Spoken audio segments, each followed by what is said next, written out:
Assalamualaikum warahmatullahi wabarakatuh. Apa kabarnya anak-anak semua? Ibu berharap kalian tetap sehat meskipun kita dalam keadaan pandemi. Kemarin kalian sudah mempelajari tentang perkembangbiakan pada manusia. Nah, pada kali ini Ibu akan menjelaskan tentang perkembangbiakan pada tumbuhan dan hewan. Dan Ibu yakin kalian pasti sudah paham kan yang dimaksud dengan perkembangbiakan. Oke, sekarang Ibu akan bahas apa yang dimaksud dengan perkembangbiakan. Perkembangbiakan itu sama juga dengan reproduksi. Ya, di sini reproduksi pada tumbuhan. Kalian bisa lihat pada gambar di bawah ini. Kita bisa lihat ini adalah sebuah bunga, di mana pada bunga ini ada mahkotanya. Fungsi mahkota apa? Ya, betul sekali, mahkota itu adalah sebagai perhiasan pada bunga.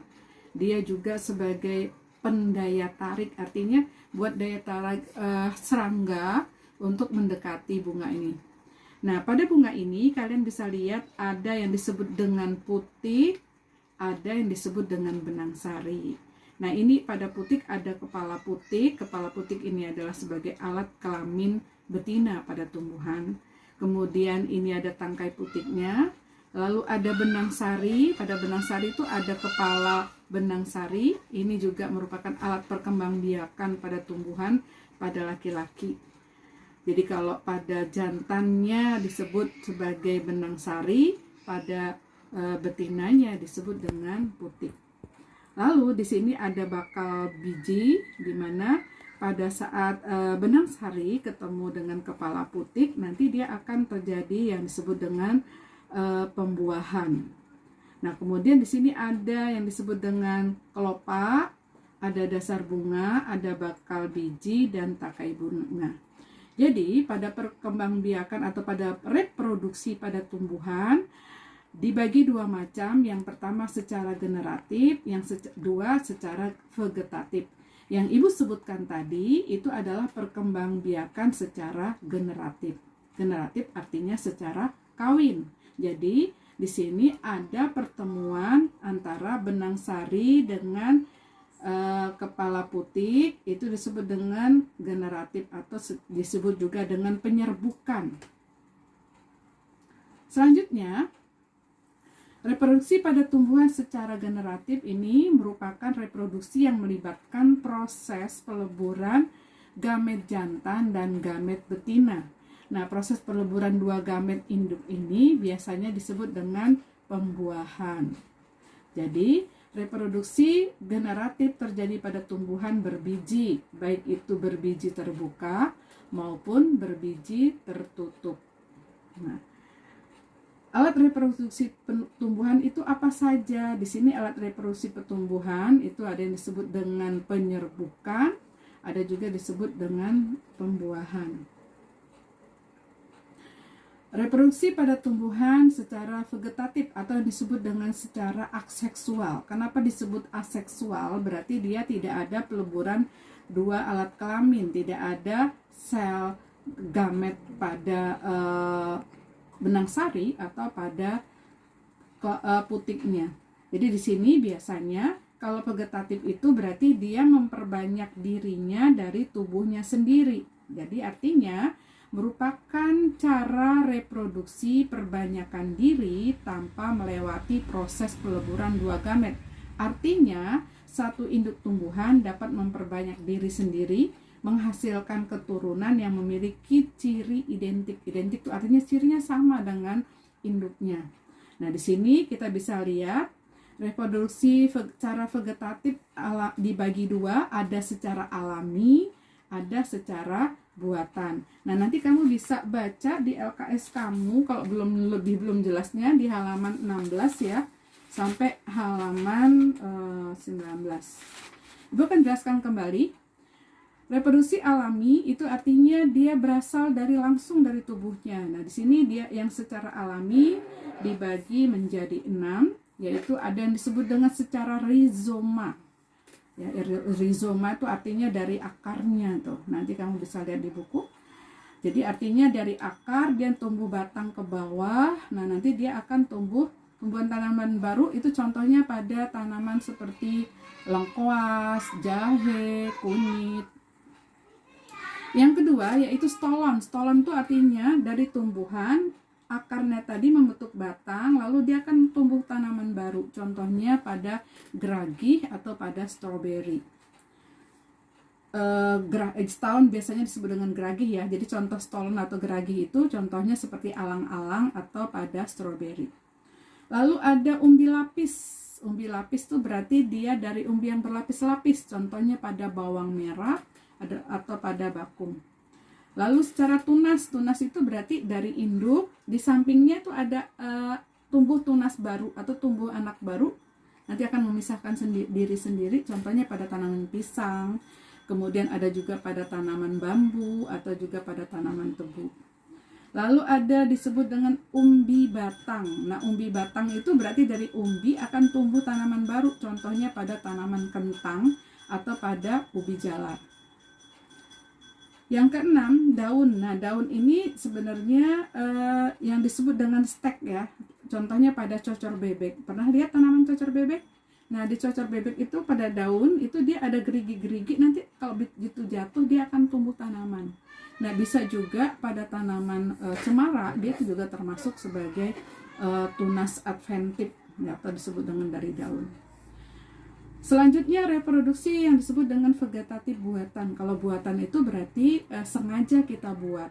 Kenapa sengaja kita buat? Supaya kita bisa menghasilkan tanaman yang lebih banyak lagi. Contoh nih, yang pertama adalah mencangkok. Pernah lihat tanaman mencangkok? Kalau kamu pelajaran SD dulu ada deh praktek mencangkok. Tapi kita karena lagi pandemik, jadi ibu nggak bisa kita buat praktek mencangkok. Tapi padahal sebenarnya ibu pengen banget ngajarin kamu mencangkok. Mencangkok itu misalnya gini, kamu punya tanaman mangga, mangganya manis banget. Nah, kalau kamu ngambil bijinya, itu tanaman kamu tanam bisa tumbuh 10 tahun baru berbuah. Buahnya belum tentu sama dengan induknya, tapi kalau mencangkok dia persis sama dengan induknya. Jadi kamu ambil bagian tubuhnya, dahannya, kamu kelupas, kamu bersihkan kambiumnya, kamu tempelin tanah, lalu kamu tutup dengan sabut kelapa, tiap hari kamu siram, nanti akan tumbuh akar. Setelah itu kamu potong, lalu kamu tanam, itu disebut dengan mencangkok. Yang kedua, menempel atau disebut dengan okulasi. Nah, kalau menempel ini berarti ada dua tanaman nih. Misalnya, satu mangga berbuah manis, satu lagi berbuahnya masam.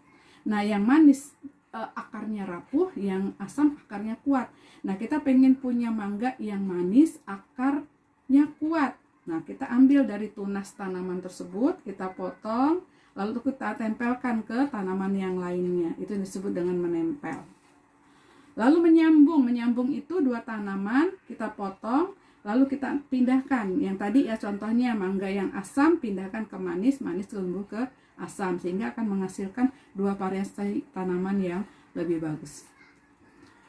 Lalu yang keempat, menyetek. Nah, yang menyetek ini biasanya sering kita lakukan. Contoh nih, kita mau menanam singkong. Singkong itu sebenarnya umbi akar ya, tapi kalau kita menanam pakai umbinya dia lama. Supaya gampang, kita ambil batangnya, kita potong-potong, kita tancepin. Itu namanya menyetek. Nah, biasanya itu pada tanaman selain singkong, contohnya pada tanaman bunga melati atau pada mawar, itu bisa dengan setek. Lalu merunduk itu kita artinya tanaman tersebut ketika dia ada dahannya panjang, kita masukkan ke tanah, kita taruh, nanti dia akan tumbuh akar baru, itu disebutnya merunduk. Nah, ini merunduk ini ternyata banyak penelitian ada beberapa tanaman yang bisa dirundukkan. Ibu juga baru tahu ternyata tanaman jambu, tanaman apel tuh bisa dirundukkan. Selanjutnya ini yang sudah modern, yaitu dengan cara kultur jaringan. Kultur jaringan itu kita mengambil misalnya kalau kamu mau nanam tanaman jati, kita tunggu bijinya itu numbuhnya 1 tahun.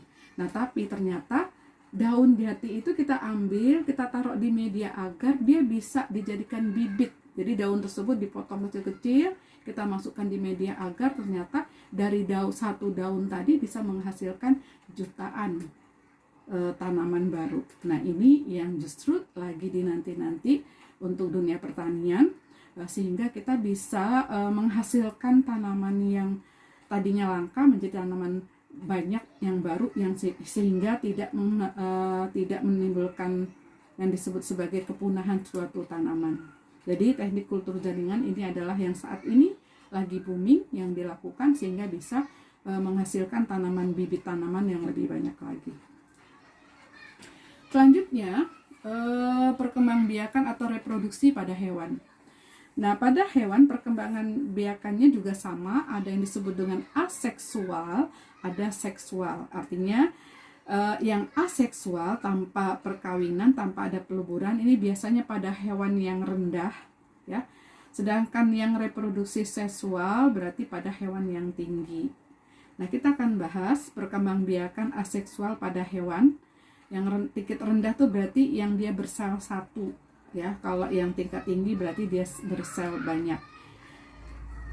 Kita akan bahas perkembangbiakan aseksual pada hewan yang bersel rendah atau bersel atau dengan aseksual, artinya reproduksinya terjadi tanpa didahului peleburan antara sel kelamin jantan dan sel kelamin betina. Nah, di sini ada 5 jenis hewan, yaitu yang pertama, dia mengalami pembelahan biner. Biner itu artinya pembelahannya sama persis, sehingga kita tidak tahu mana anaknya, mana induknya. Lalu ada pembelahan ganda, ada pertunasan atau bulding, ada fragmentasi, ada parthenogenesis, ya. Jadi nanti kita akan bahas, kita bisa lihat dari gambar. Nah, ini adalah gambar perkembangbiakan aseksual pada hewan yang disebut dengan pembelahan biner. Nah, ini biasanya pada amoeba, ya. Amoeba kamu bisa lihat yang pertama, ya, di sini selnya satu, dia bentuknya tetap, kemudian dia nanti akan membelah seperti ini, lalu dia akan lepas, ya, sehingga pada saat lepas ini kita tidak tahu mana induknya, mana yang disebut anaknya. Nah, ini contoh pertunasan atau bulding. Nah, ini pada hewan yang disebut dengan hewan hydra, ya. Jadi di sisi tubuhnya ada tunas, nanti tunasnya lama-lama akan lepas, ya. Selanjutnya ini disebut dengan fragmentasi. Fragmentasi hampir sama dengan membelah diri, tetapi di sini beda, ya. Kalau tadi itu yang pembelahannya biner itu sama.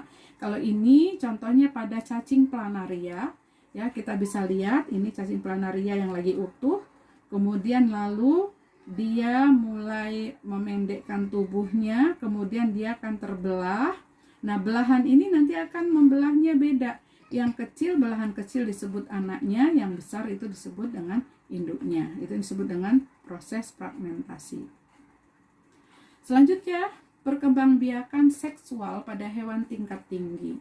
Nah, perkembangbiakan secara seksual pada hewan melibatkan alat reproduksi hampir sama dengan manusia. Ya, di sini ada sel kelamin jantan dan sel kelamin betina, serta proses pembuahan atau fertilisasi. Nah, pembuahan pada hewan ini dibagi dua. Ada pembuahannya ada disebut dengan fertilisasi internal, artinya pembuahannya di dalam tubuh betina. Ada pembuahan yang di luar atau eksternal, artinya pembuahannya di luar tubuh induknya. Ini contohnya pada ikan sama katak, ya. Kalau ikan sama katak dia pembuahannya di luar tubuh. Setelah terjadi pembuahan, akan terbentuklah zigot, kemudian perkembangbiakan menjadi embrio. Nah, pada perkembangbiakan atau kelahiran embrio pada hewan dibagi menjadi 3 tahap atau ada 3, ya. Jadi di sini ada yang disebut dengan vivivar, artinya hewannya beranak. Yang kedua ovivar, hewannya bertelur. Yang ketiga ovovivivar, hewan bertelur dan beranak. Artinya dia bukan bertelur terus kemudian dimasukkan ke perutnya lagi dia melahirkan, bukan, tapi dia bertelur. Telur tersebut disimpan, bisa disimpan di mulutnya atau di bagian tubuhnya supaya tidak dimakan oleh hewan yang lain. Oke, itu tadi Ibu sudah jelaskan tentang perkembangbiakan atau reproduksi pada tumbuhan maupun pada hewan, baik secara aseksual maupun secara seksual. Nah, di sini Ibu beri contoh, sebutkan fungsi dari sistem reproduksi. Nah, di sini ada jawabnya, yaitu sistem reproduksi berfungsi membentuk suatu individu baru untuk berkelanjutan generasi suatu spesies makhluk hidup. Yang kedua, jelaskan macam-macam sistem reproduksi pada hewan. Nah, di sini udah Ibu jawab ya. Pada hewan terdapat dua jenis reproduksi, ada reproduksi aseksual, ada seksual. Nah, reproduksi aseksual merupakan proses individu baru tanpa melalui peleburan sel telur atau ovum dan sel sperma. Sementara reproduksi seksual merupakan proses pembentukan individu baru melalui peleburan ovum dan sperma. Contoh yang ketiga, sebutkan reproduksi pada tumbuhan. Nah, reproduksi tumbuhan kan dibagi dua, ada secara generatif, ada secara vegetatif. Oke, setelah menyimak video ini, Ibu berharap kalian sudah paham yang dimaksud perkembangbiakan tumbuhan dan perkembangbiakan pada hewan. Nanti kita akan bahas untuk latihan soal yang berikutnya. Itu saja yang Ibu sampaikan. Lebih dan kurangnya Ibu mohon maaf. Assalamualaikum warahmatullahi wabarakatuh.